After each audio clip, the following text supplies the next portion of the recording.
people to talk to you in a certain tone of voice, and for you, through civility, to make sure that you present yourself in the best light as a confident person, it's a very difficult decision and it's a very difficult position. And these folks, especially some of these folks, have served for years. Tom has been there since I've been here. And again, it really just boils down to me.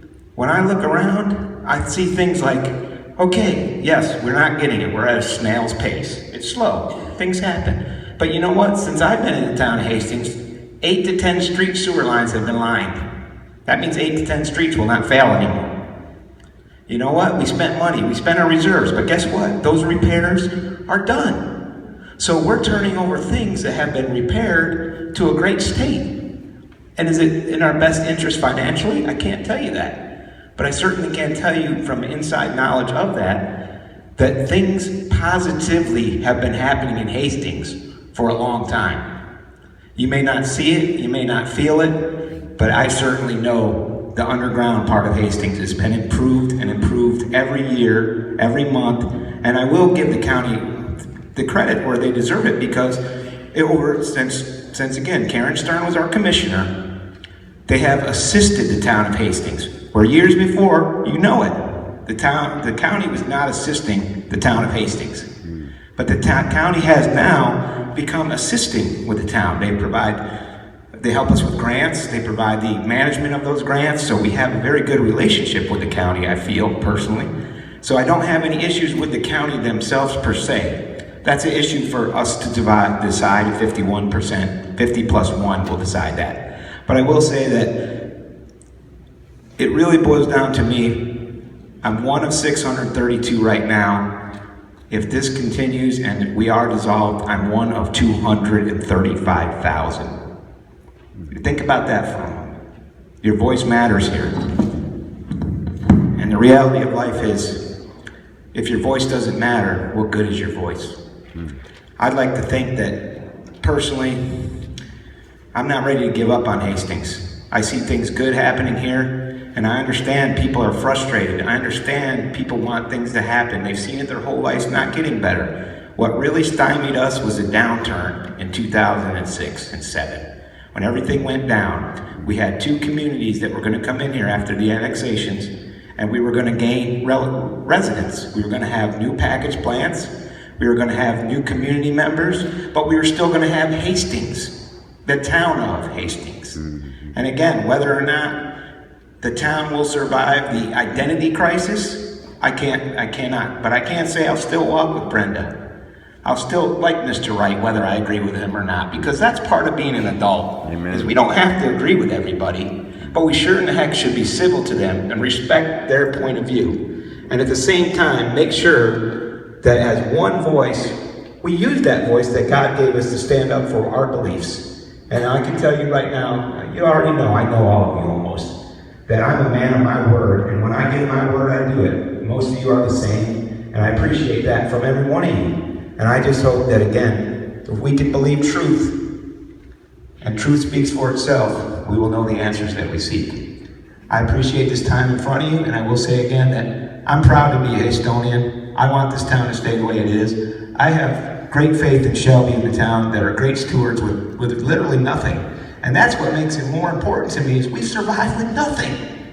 So if we can survive with nothing, then the stars are our limit. Thank you very much. Amen. No questions? Fellow neighbor? Carlos Felder, 503 Wilson Road.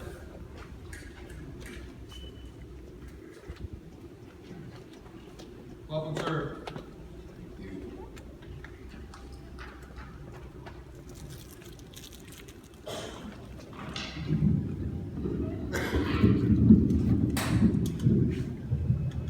I want to thank everyone for your time. This is truly a pivotal point in not only the history, but the future of Hastings. How you doing, Mr. Wanchek? We know each other, right? Just for the record, I know Mr. Wanchek from St. Johns County. You used to be the county administrator. But you still are, okay. that we had an organization, a nonprofit organization from right here in town, a legitimate 501c3 organization that was set up to specifically help the children in this area. One of the programs that we were trying to implement was to bring back the youth sports program that had been dropped for a couple of years.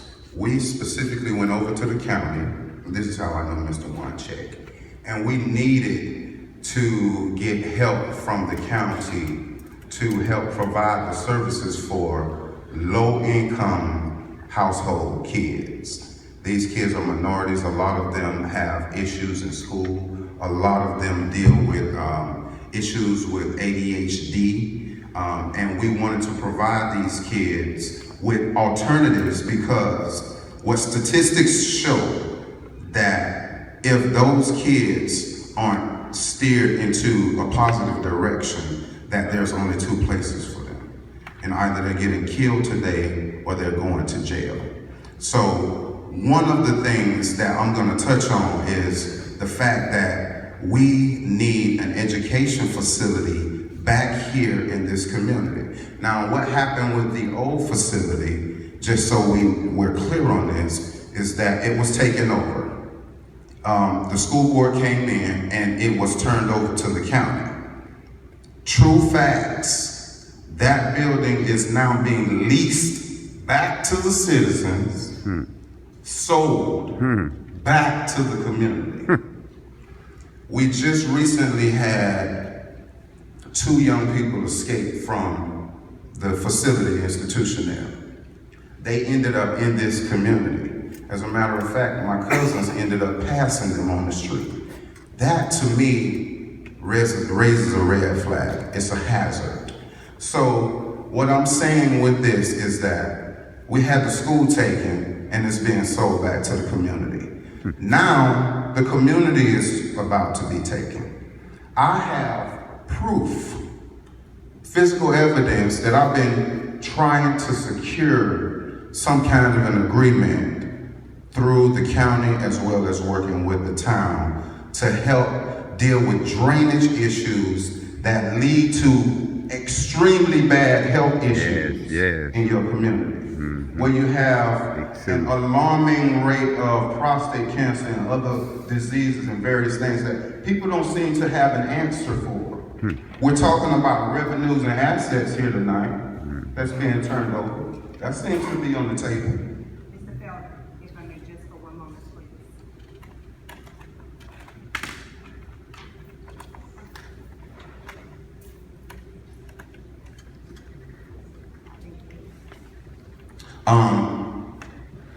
Just to make this a little shorter, we were turned down. We were promised, and I have this on my computer. We were promised space because the entity became a CDE, which is a certified development entity through the Department of Treasury, a legitimate nonprofit 501c3. And the county secures funds to help these organizations grow in the county as well as in this community. Mr. Wanchek also spoke about the unincorporated area. That line is so fine. When you say that to people in here, all they know is Hastings. If you ask them where that line is, they don't know. On top of that, part of the drainage issue with the sewage area, which Mr. Stanton was talking about, has been in that area for over 100 years. And it runs off into nowhere. What happened when Hurricane Matthew came through was everything along that corridor flooded. And the citizens on the north side of Hastings were trapped. I know because I was there on the ground. If it had rained one more day, there would have been a major problem in this area. Not because we have a drainage that's running off into the north side and into nowhere that has nowhere to go. It's just because it's been neglected. Because we haven't come up with a solution to deal with the issue. Not that it hasn't been addressed. It's been talked about. To give you the facts, Neil Shinkry, the head of your Public Works Division, Mr. Ivan Burrows, his boss, the engineer, the St. Johns River Water Management District, Mr. Baggett, along with the DOT Department of Transportation that is spearheading the trail here in town, that's being spearheaded by Ms. Amy Williams. I got all of them to meet up at the park on the north side so they could see the conditions and we could try to come to a conclusion on what was supposed to be done with that. That was a meeting that I don't think the county even took the time to do. And part of that was the responsibility of the county. And when I spoke with the county about it, you all told me it was the town's responsibility because the unincorporated area of Hastings is practically the incorporated area of Hastings because it's impossible to impact any of it without impacting the other because the town is only 1 mile square.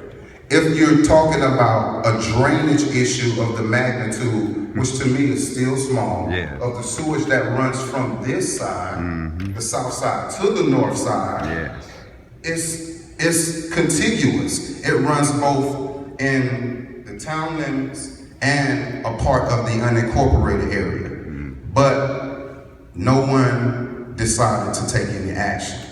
Everyone kicked the ball around. Everyone pushed us to the side. Now, since we're talking about ad valorem and non-ad valorem taxes, which is revenues, Mr. Stanton also talked about the fact that the citizens of Hastings has a unique thing about them. They know how to band together. Yes. That's an asset. What do? We move forward. There hasn't been anyone there in the past because they're all in the unincorporated area. And you have to be inside the town limits to actually get on the ballots. Well, I am now, as of a couple of months ago. And I'm standing here saying that I don't want you all to try and rob me of the opportunity to make a difference in my community. Because I see things that you don't see. There is value here. I live here. How has it sustained thus far if there is no value here? What we're talking about at this point is where do we go from here?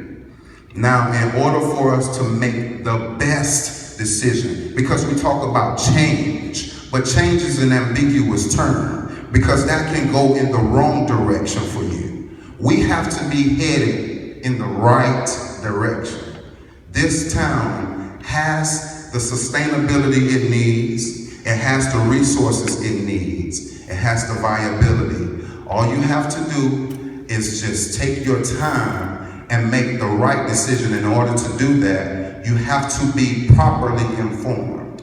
Now, I'm still trying to get someone to come clean out the ditch in front of my house after 15 years. If you don't believe me, I'll pull out the paperwork. Okay. 15 years. I have. We're not questioning that. Okay, I want you to know that this is 15 years worth of work. So it's right on 503 Wilson Road. When Hurricane Matthew came through and dropped all that water, it was kids playing in the water. Had there been a power line down in the water, somebody was dead. I had to wade in the water knee deep to get to my house. So I'm asking here tonight that you do not dissolve this town because there are tons of things that I can tell you about gentrification, which is what's happening in West Augustine, about urban sprawl, about, yes, it does affect your water bill and your tax. I can also talk to you about how the tax certificate process also hinders the growth in your community. When property taxes are over-assessed and then they're taken through the tax deed sale process and regenerated